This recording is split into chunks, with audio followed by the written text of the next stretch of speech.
Hey guys, how are you? Dan here. So this video is going to be about teaching you a technique that you can use to change anything that you want about yourself. This is very, very powerful. It's very simple once you understand the process of a few things about how it works, how the body, how the brain, how the mind and the emotions are all connected and all work. So if you have anything that you want to change about yourself, this can be a habit, this can be the way that a habit of thinking, a habit of behaving. This could be a malfunction of certain parts of the body. Maybe your heart, you have arrhythmia or something, your heart beats too fast, meaning that the beats per second, the wavelengths of the heart are off. And that's giving you issues, an organ problem, even cancer. And this has been proven in a lot of scientific studies to be a cure for those things, a cure for cancer. Because the body and the brain and the mind listen to you. Okay, you are not the mind, you are the person that exerts his or her will over the mind. You can control the mind, you can control the brain, and you can control the body. See, all of these things, the brain and the body just receive signals from the environment, and it adapts and molds around those signals. It becomes whatever signals it receives repetitively over and over and over. Now, it's not just the environment that sends the signals. You are actually the interpreter of what's happening in the environment, thus sending the signals to the body and the brain to shape itself. So if you're out in Iraq and you're having to kill people and take people's lives, and you're seeing death and violence everywhere, and you're thinking, about how terrible of a person you are for taking lives, and you can't handle the blood and gore, and you're interpreting it that way, and it's very stressful and strainful for you, well, eventually you're going to develop PTSD. It's going to take a strain on your body, on your heart, on a variety of organs in your body. It's going to mess your brain up. It's going to make you more sympathetically activated, which is fight or flight anxiety related, and then it's going to affect your whole life. Or, you can look at that situation and just say, it's just a job, and detach yourself emotionally from it and really not give too much emotional meaning to it, and you can come back from something like that unscathed. I've known many people. Some have come back with severe PTSD, others have come back fine, and they've all done, they've all taken lives, they've all seen blood and gore and horror. So what makes the difference is the interpretation of what's going on in the environment. So that sends the signals to the brain and to body to make the changes that are reflecting what's going on in the mind.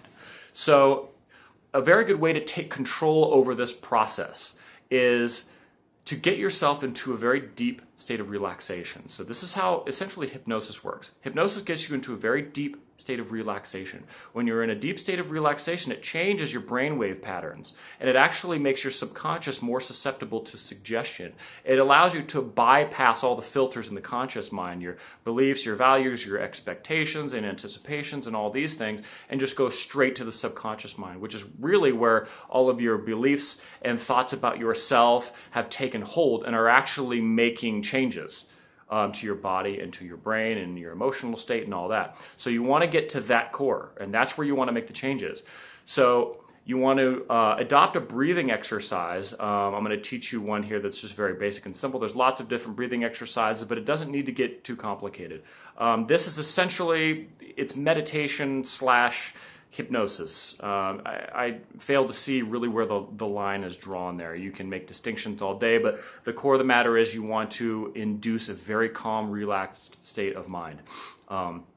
So what you're going to do is you're going to count down, you're going to do 10 breaths. You're going to count down from 10 and 0. 0 is going to be when you're at the most calm and you're the most relaxed. So if you've ever seen hypnotists hypnotize people and they say, I'm going to count down from 10 to 1, and they go 10, you shut your eyes. 9, you're feeling relaxed. 8, you feel your muscles getting heavier. 7, you're sinking even deeper, blah, blah, blah, so on and so forth. So you can say this, be inventive and creative. I can give you more suggestions if you'd like, but be creative about how you want to say this to yourself to make you feel even more and more relaxed as you go down into the numbers.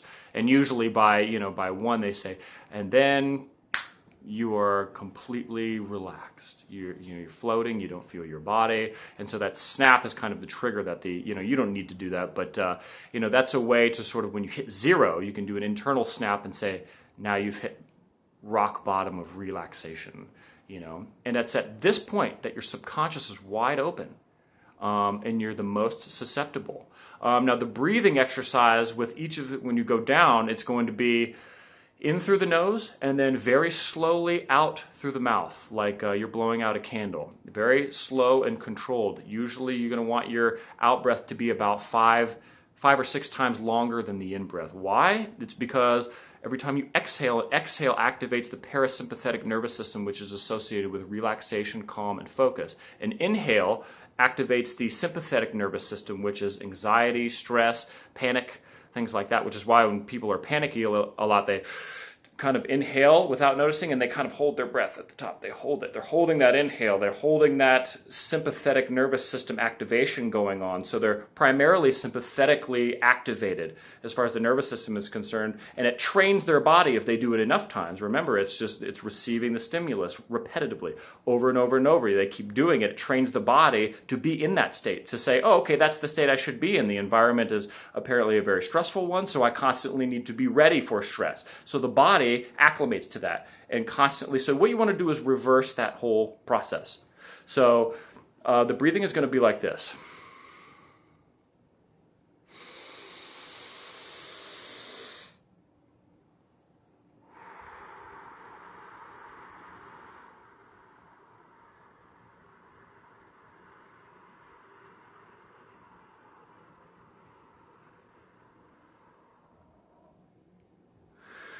Okay, so I can already feel how calm that is. So you want to have a full inhale and a full exhale. And you want to do that from 10 down to 1, and then guide yourself down into a calmer and calmer, relaxed state. Now, when you get to 0, when you're in that state, at that point, it's just you and your subconscious mind. I mean, your conscious mind is there too, but it's actually like a meeting. It's a very rare meeting between your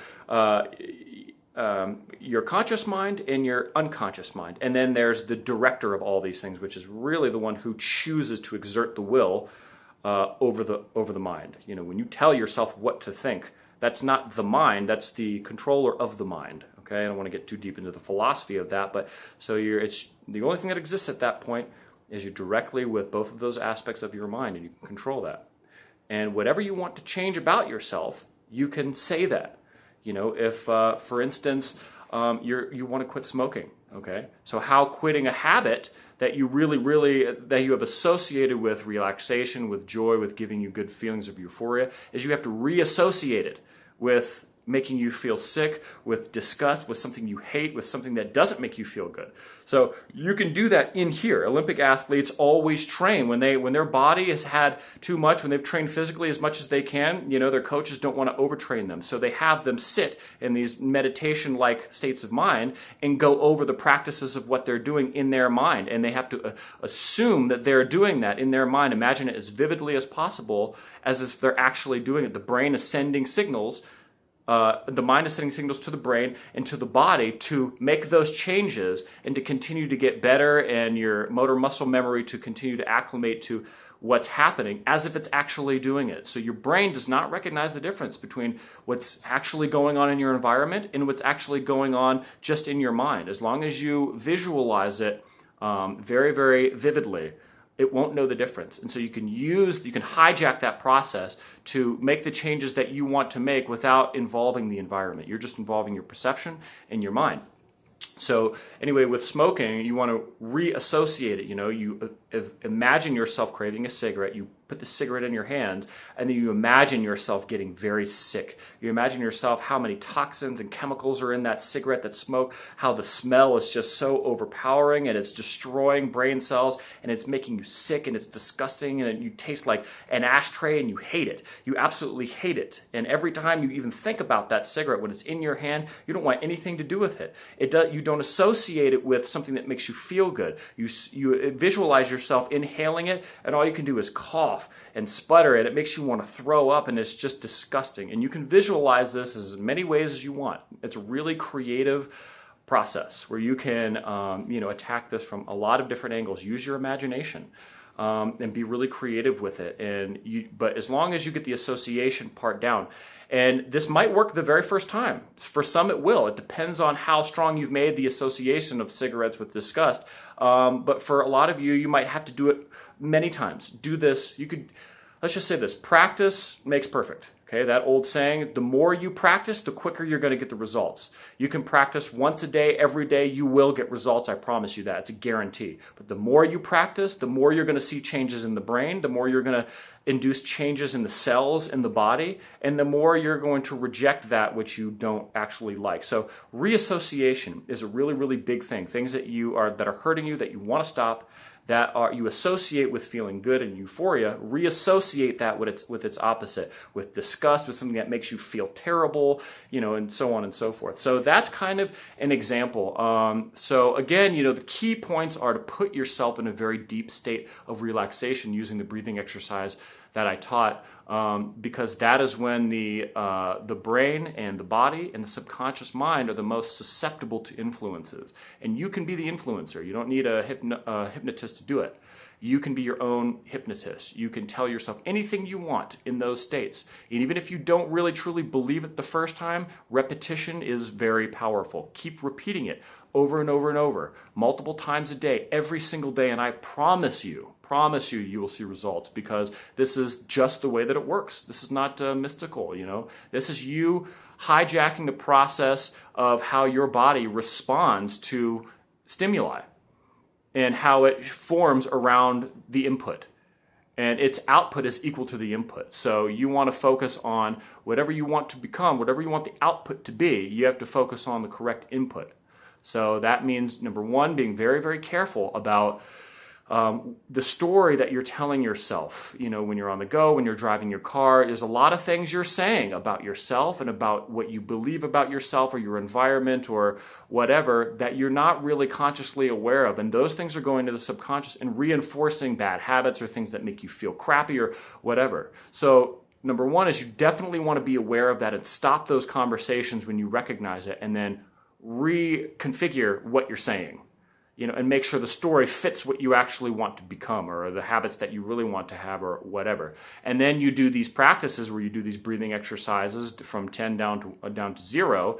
And then in these states, you're actually directly speaking to the subconscious mind and doing what's called autosuggestion. So you're suggesting to yourself to be whatever way that you want to be, whether it's bodily, mentally, emotionally, neurologically, it doesn't matter. It's all connected and you have control over it all. So I hope this helps. Let me know if you guys have any other questions about anything.